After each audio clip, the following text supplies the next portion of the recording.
know we are on the era of reboots, remakes, redones, everything. And as a producer, and especially during this pandemic, if you're gonna risk to create a new project, you wanna try to play it safe, you know?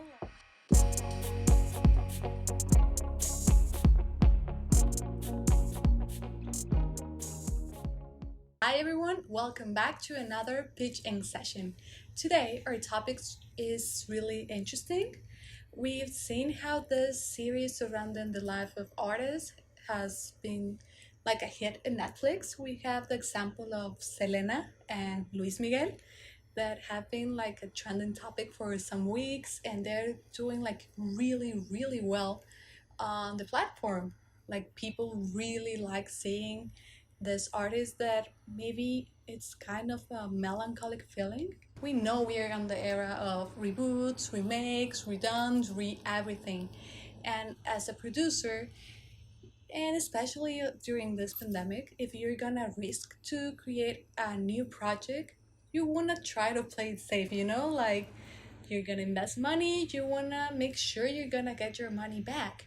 And as an audience, we just love to see these familiar faces that we know on screen. How can you compete with this? We know you have like Hulu, Disney Plus, Amazon Prime, and how you can actually compete on the same level without doing the same thing. That's why today we're gonna see or have a discussion about options other platforms could do this. Okay, so we gonna get in the shoes of let's say Amazon developers. We need to create a project that it's gonna compete with these other platforms. More specifically, Netflix that is doing really good with the docu series in Latin America, and we need to get the most of the investment, the most profit that we can of one single project or of one from one idea that we're gonna put our money on. Yes, for me, the first like instant idea to kind of recreate this formula that has been working for Netflix but still don't do the same will be create this series of series or multiple series where you show the life of writers. Okay. Okay, and bear with me, this kind of gonna get tricky, but I promise I'll explain everything. My proposal is to have like a fiction within the documentary part. So each series will be divided into two narratives. Like story A will be the story of the writer or the author, and story B will be one of the books they're writing. For example, I think one of the most perfect example for this will be the case of Agatha Christie. Agatha Christie, for those who doesn't know or are not familiar with her, she's a Guinness World Record for the best fiction seller author. She was married twice, and still for 1920s that was kind of weird, wasn't that open. She also worked in the pharmacy for University College Hospital in World War II, where she got all this information about poisons, and that's why like half of her mysteries are about poisoning. And it was, well, I find it funny how the British intelligence thought she was a spy during this time. Also, what I found like really interesting is that she kind of lived a mystery. She disappeared for 10 days in 1920, and I think there were more than 1,500 volunteers looking for her. There was like this huge reward, and they found her after this period of time in a hotel under the lover's name, but she has memory loss. So her life, it's really interesting. It's almost like a book or a script or something. So it will be really good showing this live, maybe in a miniseries, 10 to 13 episodes, and see how she's going through all this, and at the same time see how she's writing the books. It will be amazing to see her brain like imagining the scenes, and you can have the scenes playing for the audience, you know, like she's typing the mystery and putting the scenes where all these characters are about to solve the crime, and she maybe has the protagonist say a dialogue, and you see the actor saying, and then she would like, no, that doesn't work, and rewrite something, and so you see the scene being rewritten at the same time. So you have two stories, not just the fictional, so you're giving like an extra to the audience, and you can do maybe two books for a season.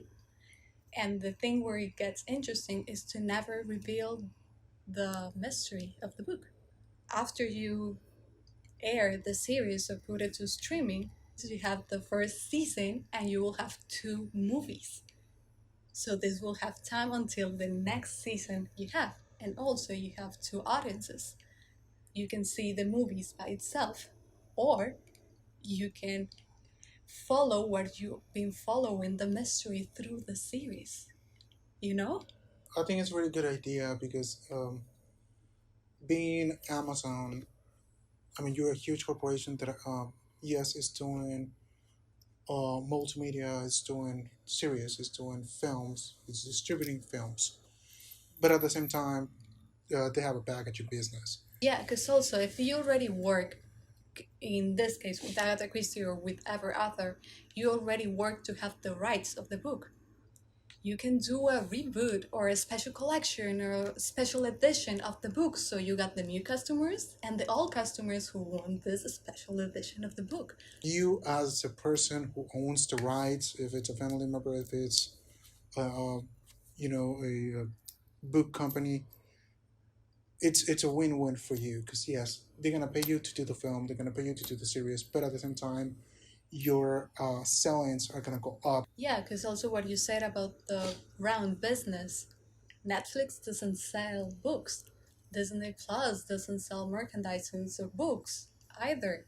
So it's actually Amazon the only platform that could do this and have a win-win in everything, because we sell books, but just think or imagine all the merchandising they could also be selling, and it's through the same platform, so it will be huge. And another example of a great author that could do this is Carlos Ruiz Zafon. So you can connect with an Hispanic author. The series of books that I think will be really, really good to work under this kind of narrative will be La Saga del Cementerio de los Libros Olvidados. Will actually translate like the Cemetery of Forgotten Books. It's a series of 4 books, but they're written under Franco dictatorship. So it will be really interesting seeing how Carlos Ruiz Zafón actually was going in Barcelona to all these places to have the inspiration of the books. Because when I learned that these places actually exist and the way he described them is like really, really good. Like if he says there's a door by the end of that alley, there is a door. So it would be amazing seeing him through the journey through Barcelona, having this inspiration of something that's real, you know, will be amazing. And you can do this with Conan Doyle, with the books of Sherlock. It will be another mystery, will be like amazing. And maybe targeting a smaller or younger, you can say, niche of audience, and make it more family friendly. You can go with C.S. Lewis and have the story of Narnia. And for example, Amazon, if you already have the rights to do the TV series for The Lord of the Rings that is going to come, I think next year, it's about to come out. Um, you already have the rights for this. You already have the rights for The Lord of the Rings. If you can expand that universe, it's the same topic, just stretching it out with different audience in mind, and you can have different target markets at the same time with a single project. And I think it will be an amazing way of taking everything out from a single idea or a single person, not just the book that you wrote, but you as a person, you as a character. We can explode this too.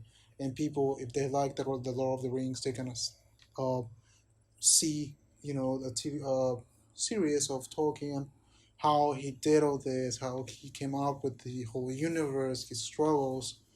I think it will be something that will be doable. I think it's something that it could sell a lot, and that it will help you to compete with these other platforms in kind of like the same feel that they're doing. I think it's a really great idea, and I think that will be all for today's session. Thank you very much for staying with us, for watching us all this time, and we'll see you in the next session.